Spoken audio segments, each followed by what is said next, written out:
So we have to remember that taking our glucose molecule and then sending it through glycolysis and then sending it through, or the products of glycolysis through the citric acid cycle. Then we take the products from the citric acid cycle and we send them through something called the electron transport chain.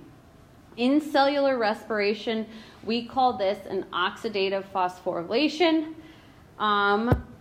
So, a summary to start this all off, maybe I should have said a preview, but it's really a summary.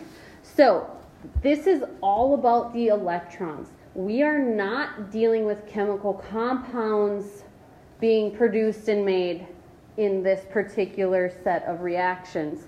We are looking at the electrons from the Krebs cycle or the citric acid cycle moving into the electron transport chain. Because remember, the citric acid cycle, it's a cycle. So all of those products become the reactants, and the products become the reactants, and the products become the reactants, and that just keeps going. The only thing to come out are your CO2, which get released as waste products.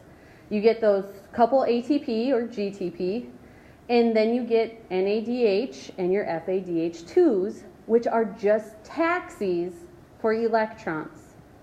So the electrons are really the only things leaving the citric acid cycle that get moved into the electron transport chain.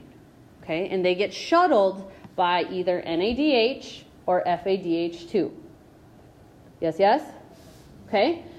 So this electron transport chain moves electrons through a series of electron carriers that undergo redox reactions. So we're moving those electrons. Anytime you move electrons, it's going to be a redox reaction because something's going to become reduced and something becomes oxidized anytime you move electrons.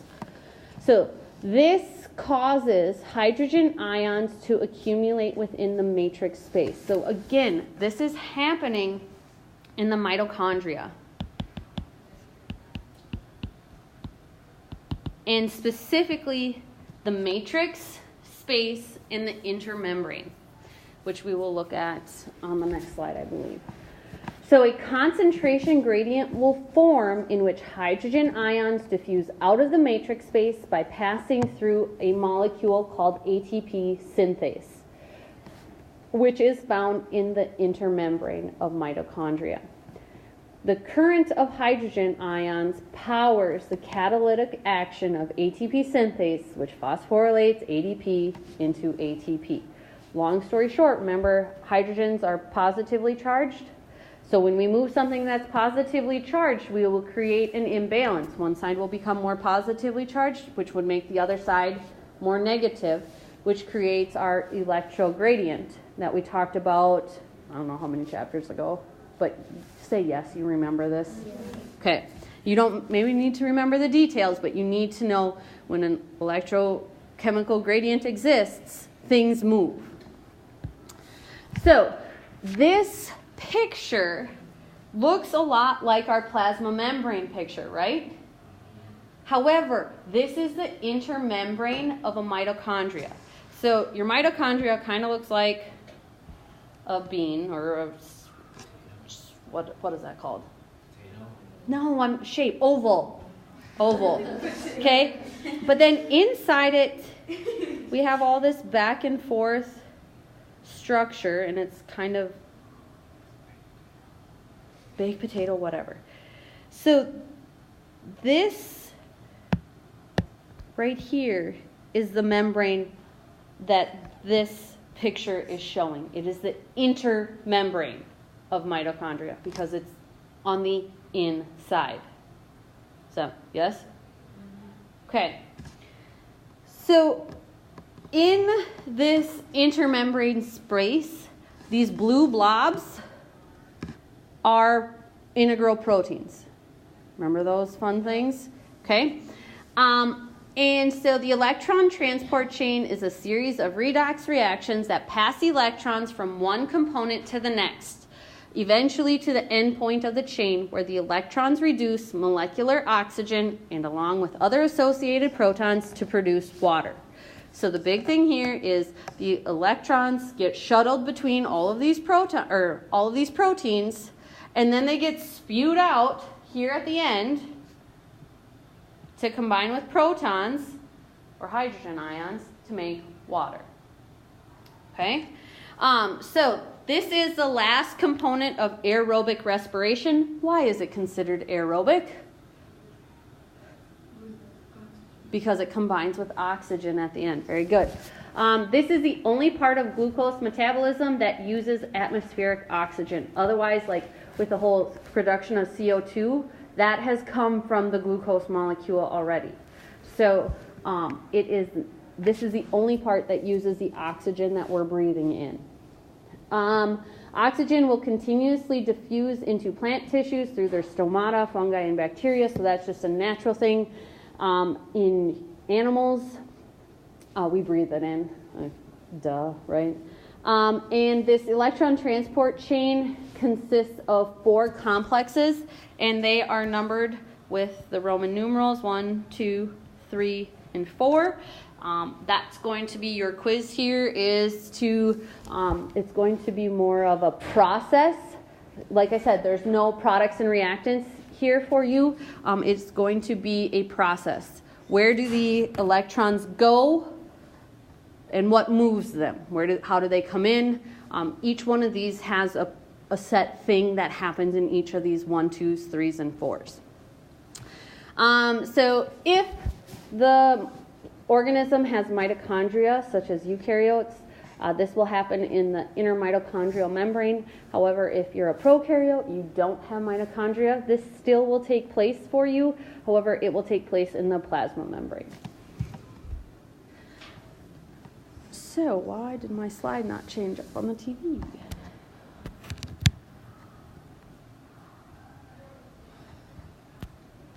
So the first complex, we are looking down here where we have 2 electrons are carried to the first complex via NADH.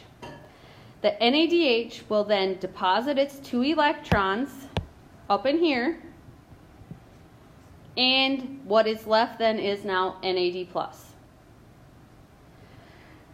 This complex is composed of a molecule called flavomononucleotide, or FMN, and an iron sulfur containing protein. FMN is derived from a vitamin B2 called riboflavin. This is considered a prosthetic group, which is a non-protein molecule required for activity in a protein. These can be organic or inorganic. They are non-peptide molecules, meaning they don't have peptide bonds, and they will include coenzymes. Remember, these vitamins and these coenzymes and these cofactors, we have to ingest through our diet. Our body doesn't naturally make them.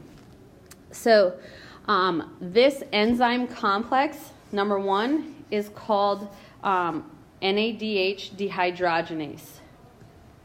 Okay? And so it kind of makes sense because look at your NADH. When it drops off the electrons, it also drops off what? The H. And so we dehydrogenate NADH. Dehydrogenate, get rid of the hydrogen. Yes, makes sense, I think. So then this NADH dehydrogenase is a rather large enzyme. It is made up of 45 amino acid chains. Remember when we talked about proteins and I'd ask you, oh, how many amino acid chains are bonded together to make this protein? And usually it was like 2, maybe 3. This one has 45 chains mishmashed, bonded together. So it's rather big. This NADH dehydrogenase can pump 4 hydrogen ions across the membrane from the matrix into the intermembrane space. So this side is our mitochondrial matrix to the intermembrane space. This vertical arrow here is showing you the path of the hydrogen ions. Okay? So then this is what establishes and maintains the hydrogen ion gradient. So which side, the intermembrane space or the mitochondrial matrix, will have the positive charge to it?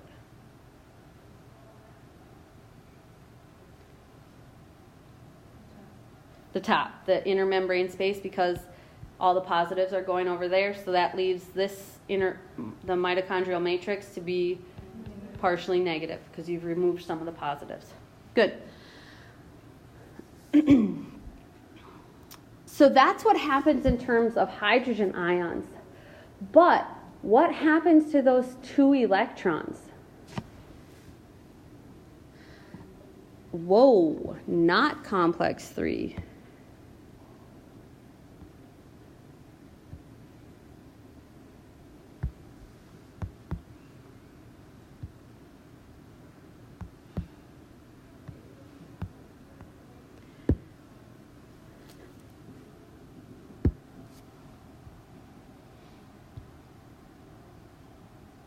All right, so those 2 electrons, see this arrow right here that point to Q?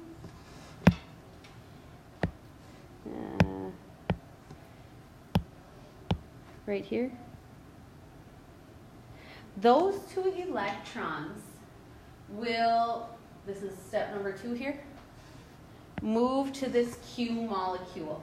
This Q molecule stands for ubiquinone B.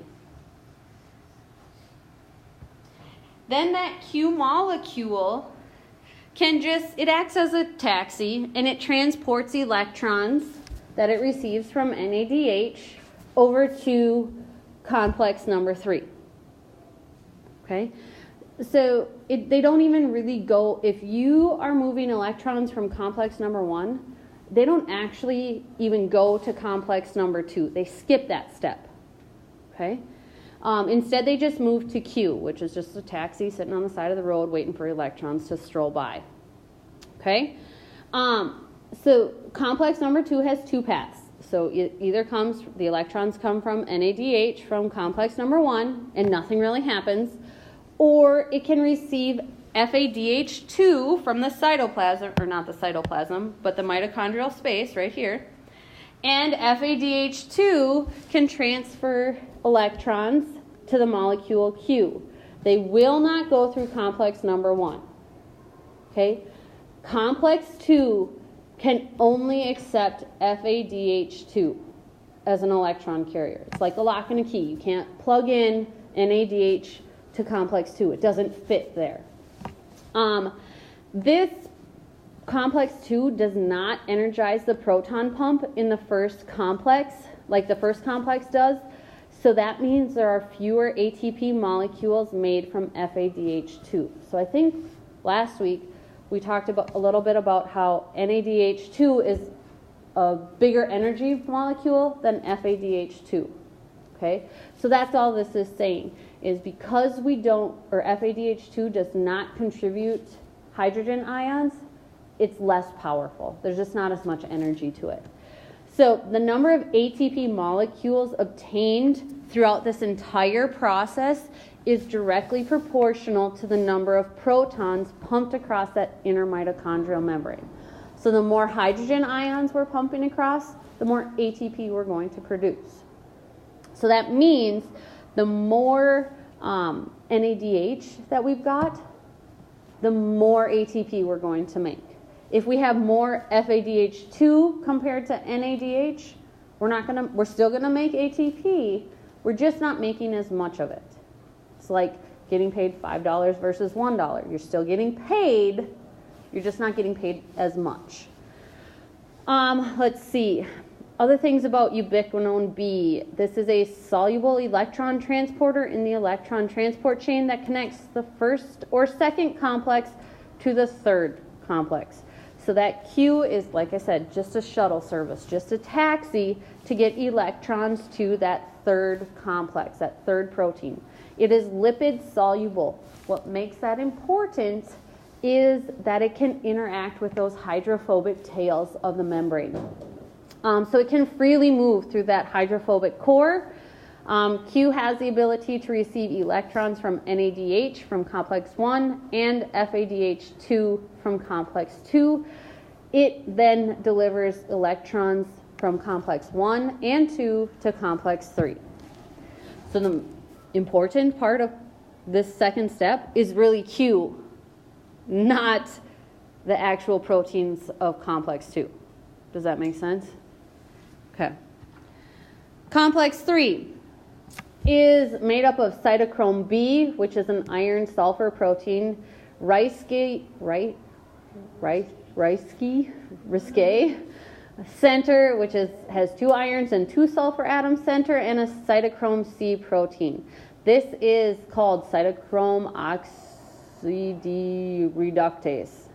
Cytochrome proteins have a prosthetic hema group on them. Hema is like hemoglobin in your blood, which hemoglobin is why your blood can carry oxygen.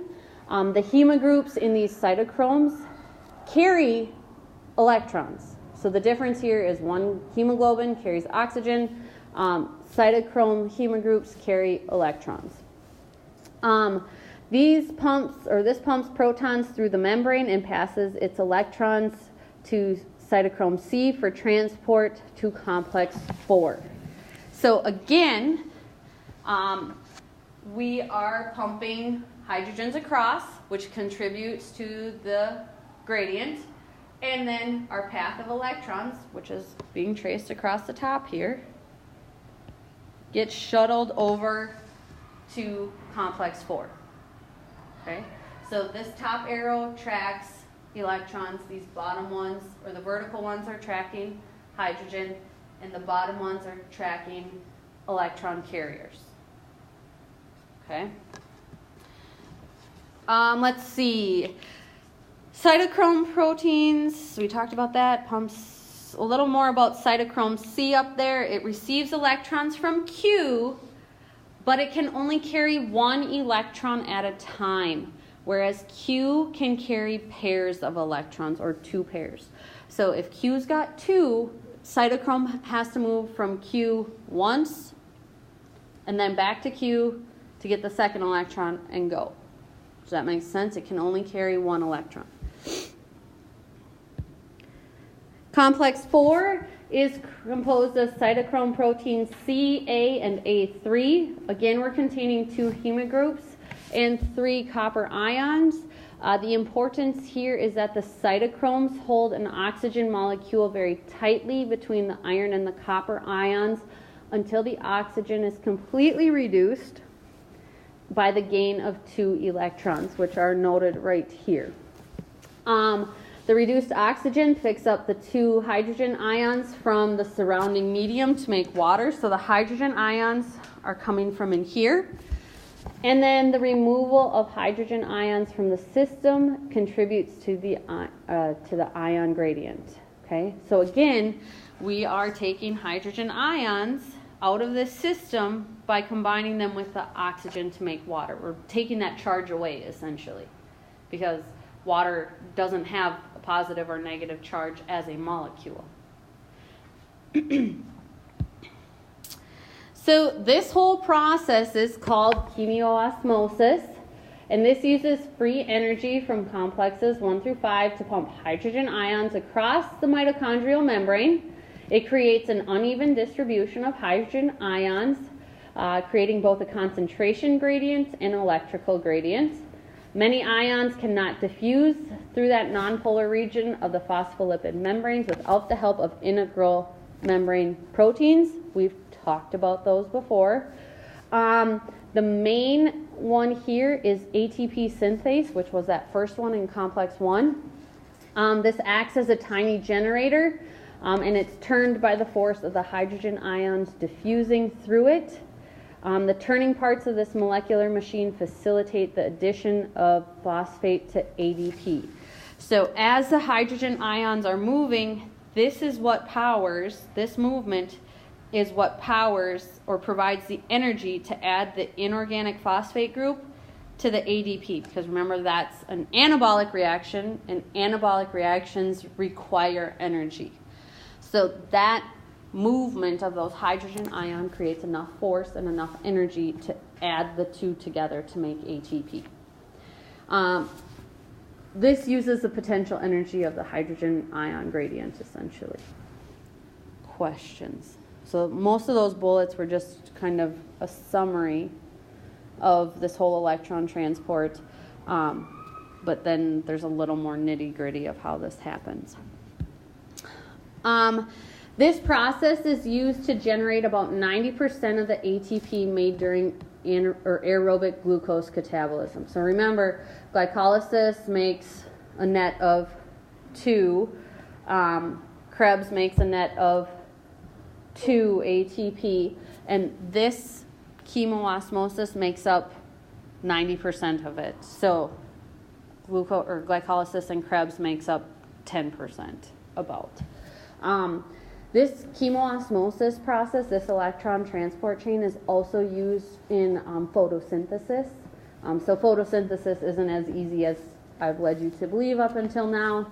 It is also a bunch of steps like this and processes that we get to memorize next chapter. So the overall result is the production of ATP from the energy of electrons removed from hydrogen atoms.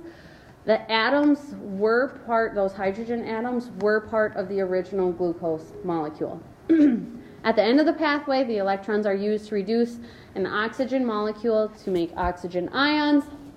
And those extra electrons on that oxygen are going to then attract the positive charge of the hydrogen ions. Positive likes negative, so they connect to make water. Super huge, important thing. If you take one thing away from today, oxygen is the final electron acceptor in the electron transport chain. No oxygen, no ATP. So exactly how many ATP molecules are made through this electron transport chain? And it will vary.